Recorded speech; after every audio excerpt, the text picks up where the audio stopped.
Three Potential Impurities at the Moment of Sharanagati by Krishna's Mercy. Klaibyam ma smagamah parth naitatvayupapadyate kshudram hridaya dorbalyam tyaktvottishth parantapa. Quote, O son of Pritha, do not yield to this degrading impotence. It does not become you. Give up such petty weakness of heart, and arise, O chastiser of the enemy. Lord Krishna, Bhagavad-gita 2:3. There is the saying that you can never go home again. Such is the passage of time, like traveling through various seasons spanned across decades. What we once held on to for comfort, security, and nourishment ceases to be. It is not necessarily a specific incident, or an intentional or deliberate interference. We simply have moved on, and after the transition, we may desperately long to return to the previous state. In terms of the science of self-realization, Sanatana Dharma, you can always go home again. Indeed, that is the ultimate objective, as delivered by His Divine Grace A.C. Bhaktivedanta Swami Prabhupada. Reaching perfection, Siddhi, in the purification of consciousness is equivalent to going back to Godhead, returning to the healthy condition, the individual spirit-soul, Atma, living in the constitutional way, in the one place where it always belongs, where the link to the proprietor remains steady without the potential for breaking. There is the potential to return home again even in the face of impurities. If there are some unwanted traits lingering, if there is a temporary fall from grace, if there are signs of ignorance, a person may still approach the origin of spirit and matter, the source fire, which then distributes its influence everywhere. Ek desh sthitsyagner, jyotsna, vistarini, yatha. Parasya brahmana shaktis, tathedam akhilam jagat.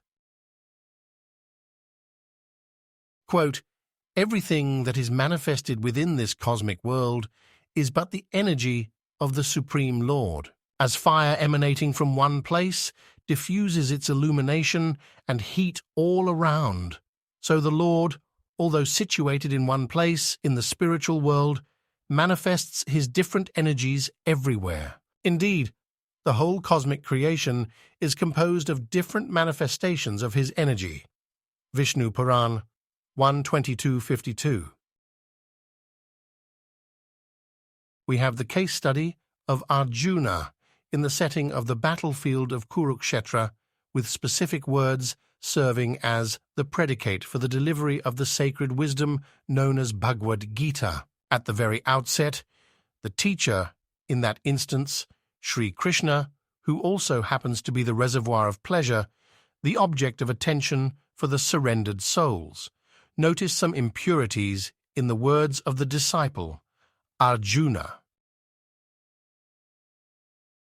1. Asvargyam.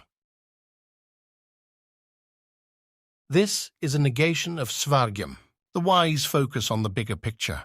They understand that as soon as there is birth, there must be death. Those photos we see from a long time ago, restored and brought to life through colorization, show people who are no longer in this world. At the time of the photograph, they were in the middle of the life experience. They were as much alive then as we are today. At the same time, we do not know where they are now. They were forced to leave this world. If I know that I have to go, I should act in ways that will benefit me in the afterlife. I cannot validate through direct perception, pratyaksh praman, but that barrier does not prevent knowing the truth. I can accept the truth through shabd, through the sound of shastra. This requires a little faith, but then there is already faith applied in so many places within the life experience. Svargyam is to be on the path towards the heavenly region, Svarga Loka. Arjuna presented ideas that were against that objective. He did not necessarily realize his mistake. He thought he was being compassionate. He considered his words to be indicative of intelligence, of proper and thoughtful consideration. 2. An Arya. Arya is living in a higher culture, acting in ways that are not dictated by the senses. It is something like moving on from the period of childhood. Children do not know any better, and so they propose foolish ideas, playing all day, eating ice cream at all hours, stocking up on candy, jumping up and down for no reason, having no concept of work and the payment received from it, caring not about the bills to fund the lifestyle. The Arya person understands the bigger picture. They see things as they are. They behave in a cultured way because they have intelligence. Arjuna's presentation was indicative of an Arya.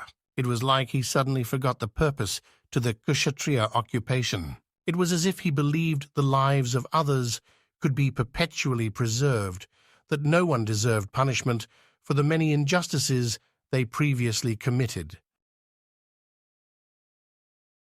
3. A Kirti. No sane person seeks out infamy. They want just the opposite, in fact, to be known for their good deeds. They wish to be remembered, to live on through the imprint of a triumph. Krishna said that Arjuna's thinking would lead to infamy, a kirti. It is the exact opposite of what a wise warrior would seek. We see that despite these supposed impurities, Arjuna was able to approach Krishna. We know from the conclusion of that conversation that Arjuna deliberated and followed through on the recommendation for full surrender. He put everything on the shoulders of Krishna, who happened to also be steering the chariot. Sarva dharman parityajya, mam ekam sharanam, vraj, aham tva, sarva papebhyo, mokshayishyami ma, shuchah.